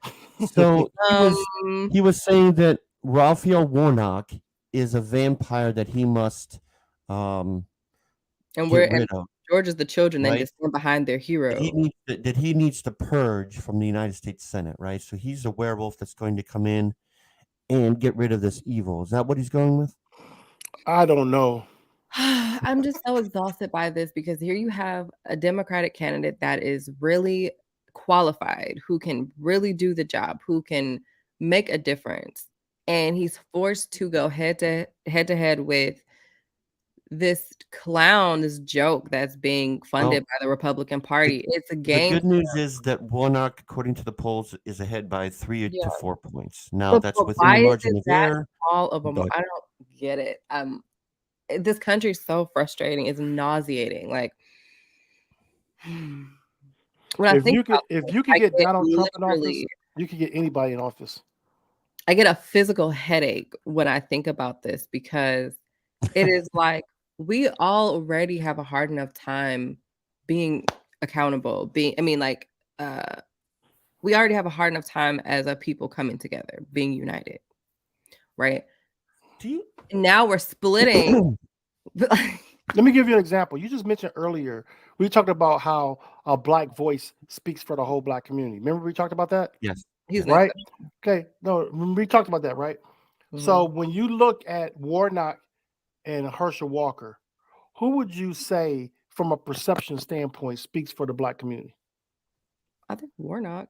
Okay. Warnock. Okay. Right, He's right. So what would happen if you had two black people with different political platforms but can speak for black people? I would think that would be a fair thing. That's why I'm saying They're not going to create. They're not the But government. exactly. Our government is not going to create that space. This would never. That's what I'm saying. Is this would never happen with two white candidates. You're not gonna have. This would never. Herschel Walker was. Well, we had that he would already. not be up there. Margie Taylor Greene was an example. We already had that with white people. You're not going to have two black people do that. They're not going to create that space. Okay, that's a good point. We all know she's crazy. She's crazy. Absolutely crazy. You will see it. You will see it in the white community. You will see that. But what I'm saying is that the black community is so small. You would not see this. What I'm saying is the white community is so small when it comes to political power and growth. If you had, let me give you, if there was a Tim Scott, who I don't like versus a Warnock, you're not going to see those two intelligent people because Tim Scott to me is very intelligent. He just says the things for the Republican platform, but you're not going to see those two intelligent people on the same platform. That's the point I'm making. You're not going to see it. You're not going to see it. You never have, and you probably won't see it. What I can't respect is that Walker would. Now, I think we've all agreed by now, like Walker is just, in my opinion, he seems like an empty vessel. It doesn't seem like he got much going on up there. We know that if he gets elected, he's not going to make any of his own decisions. This is not like a Trump situation. This is not, as much as I can't stand the guy Trump, we knew that when he got in office, he wouldn't be able to be controlled by anybody. He was going to just run off and do what he wanted to do. This guy would be basically like electing a white person to the Senate, and because they're all going to control what he thinks. In my personal opinion, I think he's going to be a puppet. He's going to be very much a puppet. But no, I agree. The problem I have with this is that it's kind of degrading the other party, the other candidate. Yeah. It's kind of making Warnock. It's like, it's almost not even. It's supposed to be an easy fight. It's not supposed to be 3-point separation. Like, this is a no-brainer. So yeah, it just makes me look at the state of our country, like where we are as a people. And I honestly, I hate to say this. I've been saying this for a minute. I will say it again. This looks like the beginning of the end. Well, JD Vance proved that. JD Vance was an example of that. Our government, the way our government operates, our democracy, it looks like the beginning of the end for me. I will say that, because you don't think that things are a little bit better after the election?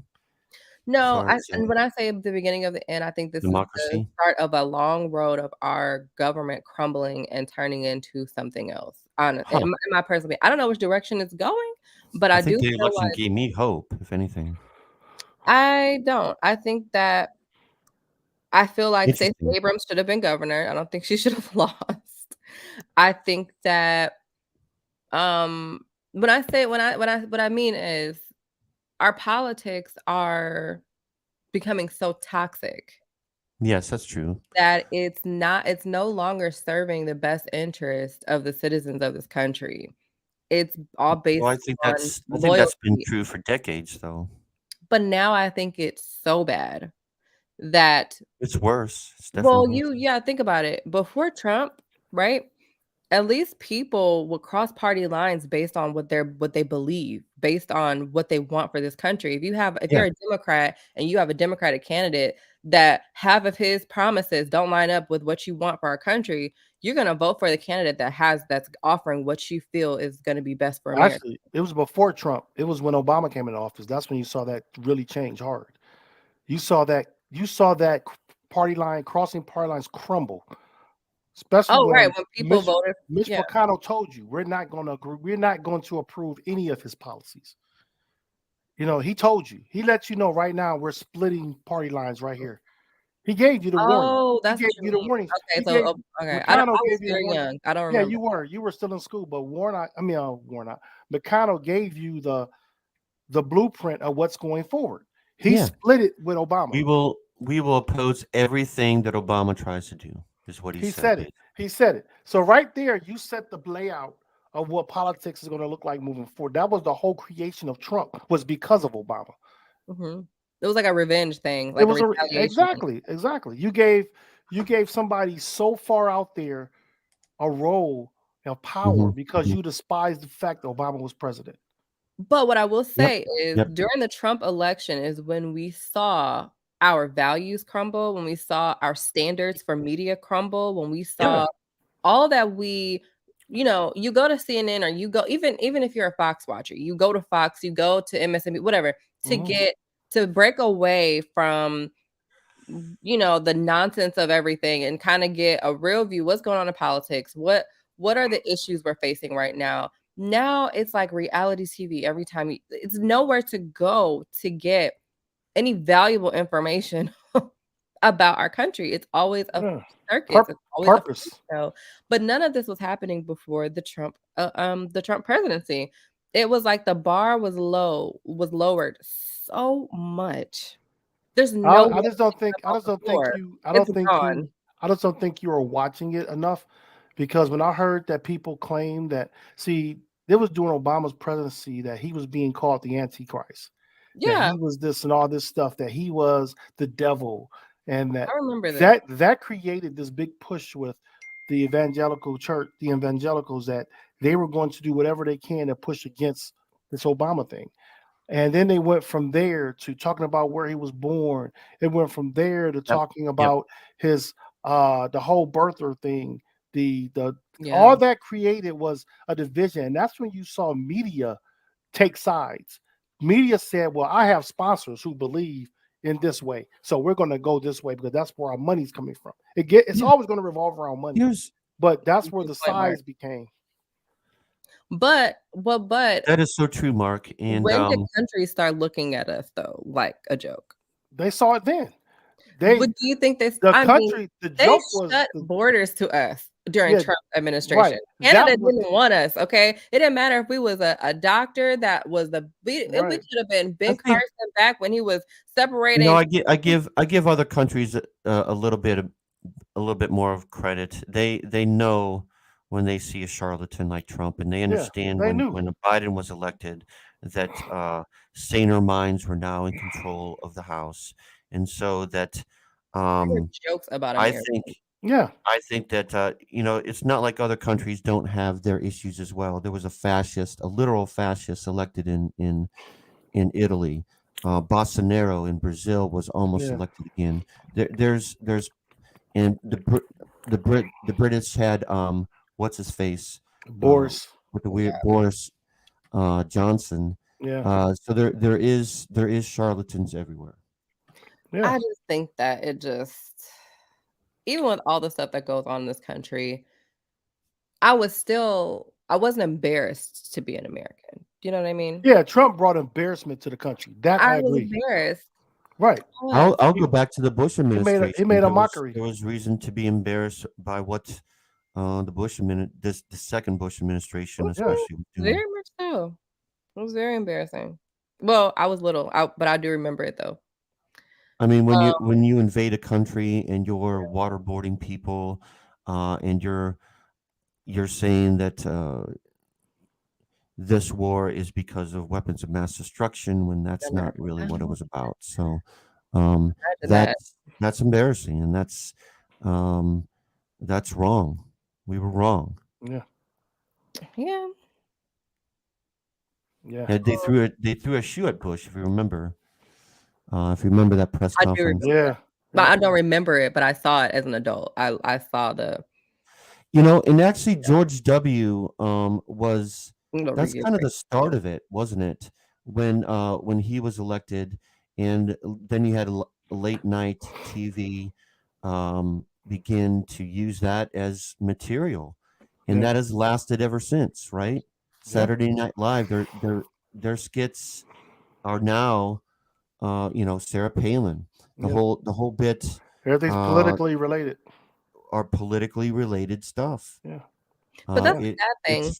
It's fodder for the grist mill and for us to laugh about, but it's not funny.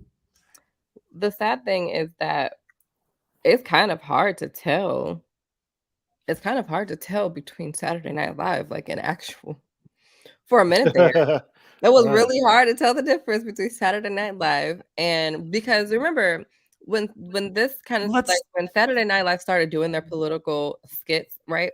They were like exaggerating and they were creating things to go along, right? Now they're just repeating what's actually Right. said. Right. Well, here, check out Ridiculous. play the video of Obama talking about Warnock. You're gonna see how we get caught between real and reality. Okay. Since the last time I was here, Mr. Walker has been talking about issues that are of great importance to the people of Georgia. Like whether it's better to be a vampire or a werewolf. This is a debate that I must confess I once had myself. When I was 7. Then I grew up.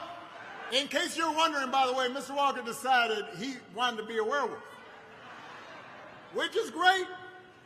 As far as I'm concerned, he can be anything he wants to be, except for a United States Senator. I really appreciated you've seen Obama sort of be the unfiltered Obama. He doesn't have the restraints on. Yeah. And he can say whatever's on his mind. Yeah, these other If you politicians. recall, Bill Clinton was like that after he was president, and he could go on the road and campaign for who he wants to. Yeah. And it didn't matter what he said anymore, and that's what you're seeing from Obama. Right. It's amazing, man, that these are the things that are going on, and how politics have taken that turn for. Really, it's like comic relief, which is ridiculous. It's the way you criticize each other and put each other down. It's a waste, in my opinion. Also, what was it at? It was something else. Oh, tomorrow. Oh, two things actually, sports related. USC lost last night, got smashed. Oh, does Ohio State get back into the playoffs? Who are you talking about? I said USC lost last night. Does Ohio State get back into the playoffs now? No, not unless TCU loses or TCU's already in there. Not unless Michigan loses in the Big Ten championship game. TCU's already there. They're number 3. Yeah, but if they lose, then that's potentially would knock them out. No, well, right now USC was number 4. They lost. Ohio State was number 5. So right now, does Ohio State leapfrog USC? No, I don't think they belong. You don't think they belong? No, I don't think they belong. They got pounded. That was the playing game. So who goes to number 4 then? And they're out. Who goes to number 4? It should be. So who goes number 4? Who takes USC's spot? Let me look at the thing here. I've been out of it. Do you guys want to Let me look at the answer list here. Darren Carter's question? What was Darren's question? Do you guys think it's strange the Democratic Party thinks it's better to send Obama to Georgia and not the president or vice president as much? I think it does. I really do. Because if you notice that, the thing about it with Obama was that Obama is a unifying person. He's the first black look at president of the Biden- United States. When you look at Biden, Biden has not been as unifying. He wants to be that moderate person, but he's not going to say the things to bring that emotional pull like Obama can. When you come to Kamala Harris has been out of Kamala, my bad, has been out of it. Has not even been. You don't even see or hear from her that often. So to me, that was a bad move. I think Obama was the person to ignite and galvanize people to come out to the polls. As you know, there's been a record-setting number of voters for this runoff election that broke a record in Georgia again. And Obama's been to Georgia at least 2 or 3 times already, I think, recently. So I think that was a better move for the party, per se, than Biden. Biden is like sketchy. You don't know what you're going to get each time he speaks. So sometimes he may say something stupid. The next time he says something right, you don't know what you're going to get. So I think it was best that Biden went to campaign in other states and to make a statement here or there about Georgia from another location. And like I said, Kamala Harris has not been in front of your cameras in a while. So I think it was better for her not to be in this situation. It's too pivotal of a point. And I just think that they needed something like Obama, that personality, that character, that charisma to make a point. And he did exactly that, in my opinion. And I think Obama's a much better person to campaign right now. Like I said, because he doesn't have to answer to the voters again. The restraints are off. He doesn't care. Yeah. So he could say there's no filters there. Whereas Biden or Harris, There's a they filter. are constrained by the office that they hold, and they have to play it above board. So Right. and I don't even think that what Obama is saying is necessarily hardball either. He's just speaking truth. Yeah. It's like the easiest speech that he's ever done. Yeah. To show up and say, look, did you hear what Walker said about vampires and werewolves? That's Yeah. all he's got to say. Yeah. And then people know exactly what he's talking about, and he's laughing with them. Right. So it's, he has a lot of respect. His public opinion polls, I don't know what they are, but they've got to be higher than Biden's by at least 5 points, maybe higher, especially in a place like Georgia. I think where there's Georgia has a high African American population. Yeah. No, I agree. I can see that. We have to put Now, the looking best at people. to answer your question, Lamar, as far as the football playoffs, I don't know. It's going to be very interesting I'm because gonna put it up for you. every other team has at least 2 losses. There's your So list right there. So there's your list every right other there. team has at least 2 losses. So I guess the Buckeyes would go in. And this is why you need a 12-team playoff. We need a 12-team playoff. We need to expand the playoffs. You need a 12-team playoff because this is just getting 10 teams would be good. What's that? 10 teams would be fine. So 10 teams would be okay as well. I don't want to see 12. Even eight would be good. You'd have 2 teams with a bye to start off with. That would be okay. So when you look at this list here that I gave you right there, USC lost last night. Got thumped by Utah. Like I said, thumped by so you got you know what they're going to say. You say, well, Ohio State, because of who they are, because of their fan base, because of their reputation, they get to sneak in when they don't. Who they beat already. No, you know what people are going to say they're not even in their championship game in the conference. But no, You it's know who it's they've gonna beat snow. already, though. They beat ranked teams. They beat Penn State. They beat Notre Dame.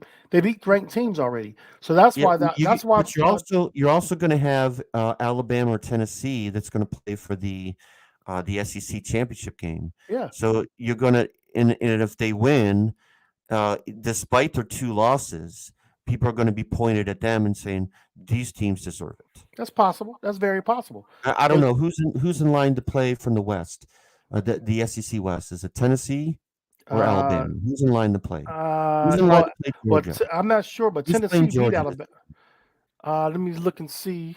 Is it Let me look and Tennessee? let me see. Let me see. It's LSU.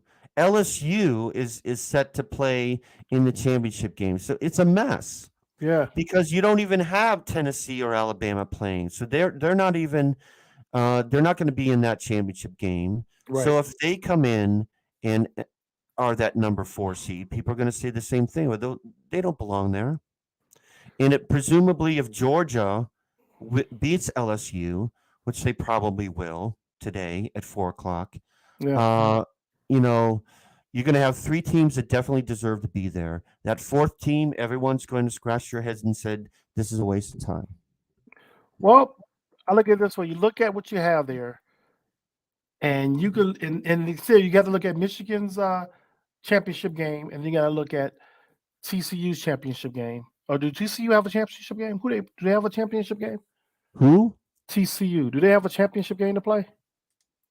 TCU does. They're playing Kansas State Wildcats. That's right, Kansas State. So you look at that, and so there's opportunity for Michigan and TCU to fall out of that top 10, that top 4. That could push Ohio State and Alabama up. It's possible. Yeah. Are you gonna put in Ohio State over Michigan? If Michigan loses, no, in my opinion, if Michigan loses in their championship game, because they're playing, who are they playing in the championship? They're playing Purdue tonight at 8 p.m. Now, where is Purdue ranked at? Nowhere in the top 15. They're not even on the list. They're 8-4. That would drop Michigan below. That would drop Michigan below Ohio State because Ohio State beat Purdue. It would. Even in their head-to-head, when Michigan came to Columbus, Ohio, because they're going to look at doubled them up. Yeah, doubled them up. We lost to the better team. Come on, we lost to a good team. Michigan, if they lose, lost to a worse team. That's what's going to drop. I'm telling you, that's what's going to drop them. But you have to take in consideration the head-to-head matchup. So if anything, you're not going to take into consideration a late season head-to-head matchup when Michigan went into Ohio Stadium and beat them. Not only beat them, but beat them by 3 scores. I think your argument is very fair. I just don't think that's how the committee is going to rule on it if they lose to Purdue. That's just my opinion about it. If TCU lose to Kansas State, I think you're going to. I think that's wishful thinking. If TCU lose to Kansas State, say it this way: if Michigan lost to a ranked team today, I can see Michigan dropping 1 or maybe stay the same or drop 1. But TCU being in a situation where they didn't really want to put TCU there anyway, I think they would drop all the way out. If it was Michigan in TCU situation, I think Michigan would stay in the top 4 because they would be losing to a ranked team. Especially in the top 15. So I think that makes a difference. But yeah, it's sad, but Michigan will probably drop out of that top 4 if they lose to Purdue. They probably would. It's sad, but they probably would. No way. No yeah. way. We'll see, man. No way. You're gonna see me on Tuesday night show on A Plus Sports. Get blown out by Purdue. Joe gonna be like, Lamar was right again. Telling you, man, they lose, they gonna drop out of that top 4. They'll put Alabama in there just to get Michigan out of there. They would. This is why there needs to be more teams. If they put Alabama in, then I'm done. Well, if Michigan or TCU lose, Alabama's going to get in there. I ain't even going to watch the games if they put Alabama. Look at the rankings, dude. Right. if Michigan or TCU, if either one of those two lose, you're saying Alabama shouldn't get in there.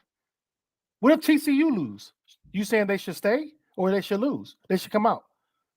Where should TCU I don't be if think they're they going to lose? lose. I don't think Georgia's going to lose. I don't think that Michigan's going to lose. I don't think that TCU's going to lose. Okay. Oh, I like to see those. There's way too much at stake. Now, Kansas State is ranked, though. Kansas State is ranked 10th. So if TCU loses to a 10th ranked Kansas State team and it's a close game. Yeah.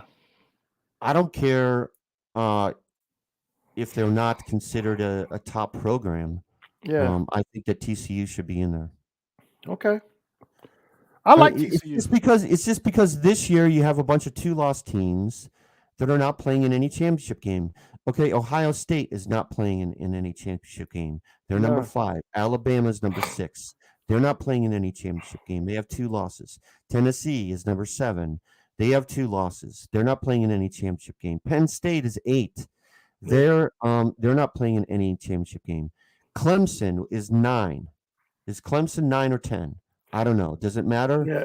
They have 2 losses. They are playing in a championship game. So that's why I say Ohio State. Are you going to move Clemson into the top 4 from 9? No, you're not. You'll get another 2-loss team first. Tennessee or Alabama. I will put Tennessee over Alabama. I will put Tennessee in there. I'm not surprised that Utah beat USC. It always seems that Utah they beat them twice already. That's the second time. Utah ends the year very strong. Yeah. And they are a tough team. They've been in that championship game with the last 4 years. Yeah, I think so. And they beat USC earlier this year. So I mean that was a good game. But you know what? It wouldn't have been that easy if the quarterback didn't get hurt. USC's quarterback was hurt after the first quarter. He was. I don't know if you saw the game, but he was limping around bad. I didn't see the game. It was horrible. I don't know. He could barely hear about it. That dude could barely walk, man. He stood in there to the end of the game. He could. I think the last series they took him out, but that by then they were already down by 30 points. There's no reason why Division I football cannot do a playoff. They have a playoff. There's no reason. They have a playoff. A bigger playoff. Oh yeah. Oh no, they should go. I think they should go. I don't want to see too many. There is no. I mean, this is 8 teams will be good. It would completely change college. This is my little college. I've been saying this for 20 years, but you would have teams that are actually. You would have games that are more meaningful throughout the regular season. You would reward teams for improving throughout the year. Right now, teams have to basically remain perfect throughout the year. Yeah. And so they begin to play not to lose, and they begin to play tight at the end of the year. Right. Ohio State in the second half was playing tight. Yeah. And so, and you would not schedule cupcakes at the beginning of the year so that you can get easy wins too. Yeah. I think it would change the landscape of college football if you knew that you could take a loss and you wouldn't get dinged. That you could still be in the playoffs. I think it would reward teams for getting better as the year went on. I think there would be more. There would be some. Just crushed a top 4 team. Yeah. What's their reward going to be? Yeah, I think there would be more upsets. I think there would be more upsets in the playoffs too. I think that the team. No, anybody can win at any given moment. Just the way that the momentum is going. So you could take a team like Utah, for instance, put them in the playoffs, and they could upset a Georgia. Yeah. They could just out of the blue upset a Georgia. So it can happen. But 4 teams, like I say, it's just too. It's too. You have Ohio State, who this year was great. They were great at times, right? And can't be great every day though. Now it's hard. They're going to play a bowl game. It's going to be a good bowl game, but it's not going to be a part of the playoff. They have no chance of winning the title. Why are you saying they're not going to the playoffs? Why are you saying that? USC just lost. We'll see. USC just lost, dude. They just got crushed. I guess we'll see. By Utah. That could easily push Ohio State to number 4. Okay. You a hater, All right. man. I mean, I'm not a hater. I'm just not a homer. I mean, I'm Oh, not. I got to be realistic here. that I got is to be real. I realistic. got to be That honest and realistic. how could that not be Does realistic? Ohio State belong in the playoffs? So Have who they would you? earned it? So like Have I they said, earned it? who would you put there out of that list? Who would you put there? Because USC just lost. Are you going to leave USC there? You going to leave them at number 4 because they lost, or are you going to put somebody else there? Who would you put there?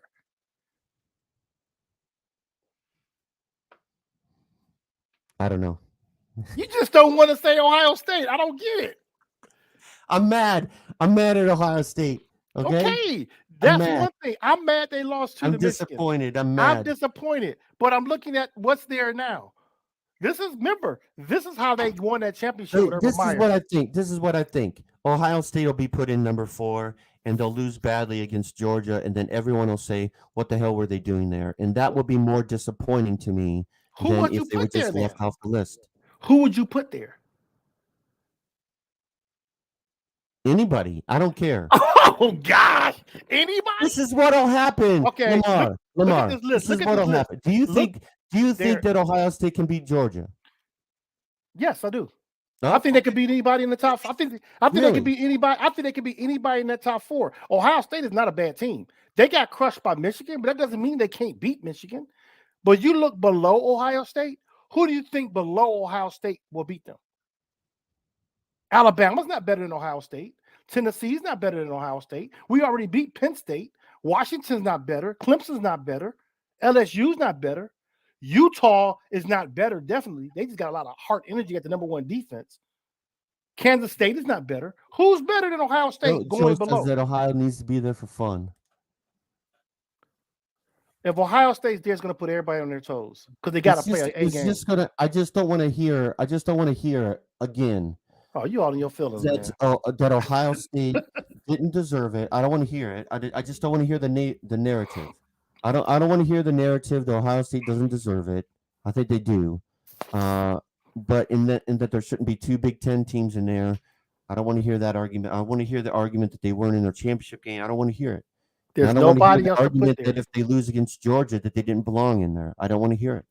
If any of those teams below Ohio State had beat them, then I would say put them in there instead. But they're not. There's nobody there. There's nobody there. Could you imagine Ohio State in Michigan for the national title in a playoff? How did Ohio State win their first championship? Remember, they lost. They were number 4. They lost and They got were number in, 4 in that playoff. and they beat Alabama. Yep. It can happen. And then they beat Oregon. Yeah, they beat Oregon. But I'm saying is that no one thought they would beat Alabama. So man, you gotta look at it's an opportunity. It's hard to remember, but yeah. USC blew it last night. USC should have won that game, and we wouldn't be having this argument. Yep. So anyway, man, what's your bottom line for the day so we can roll on? Oh my God.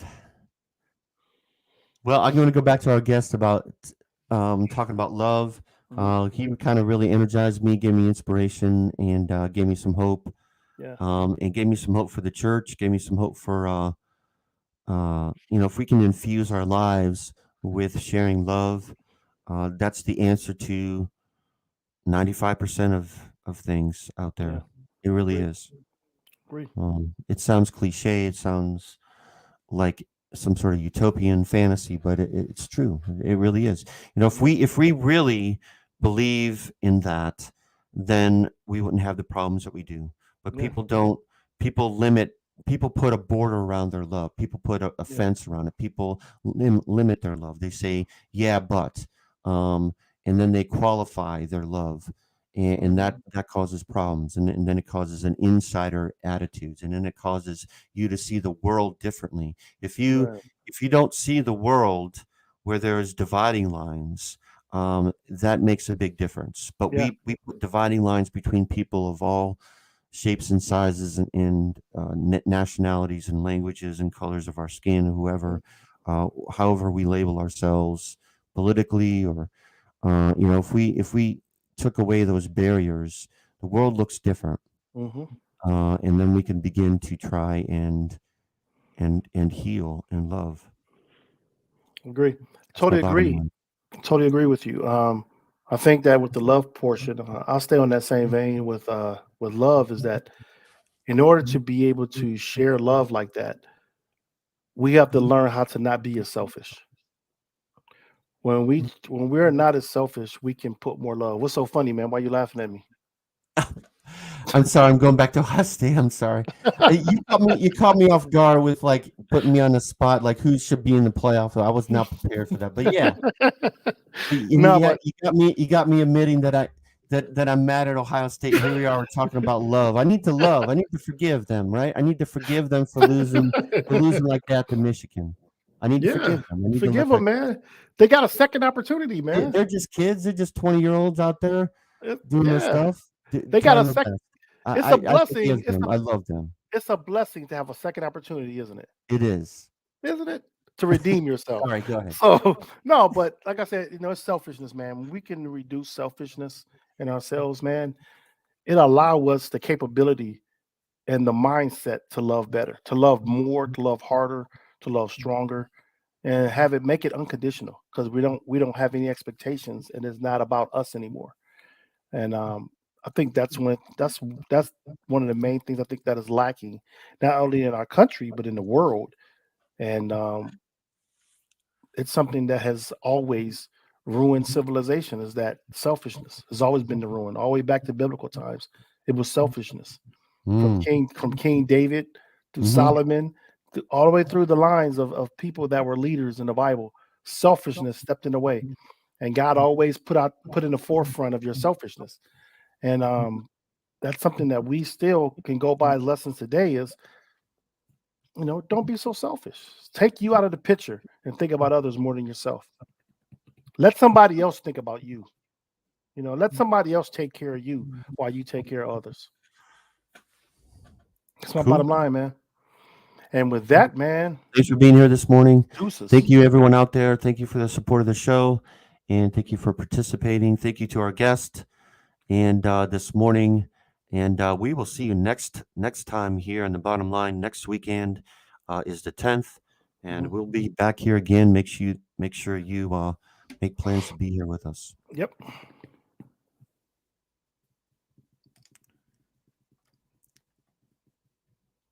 Here, I got it. I know. I'm just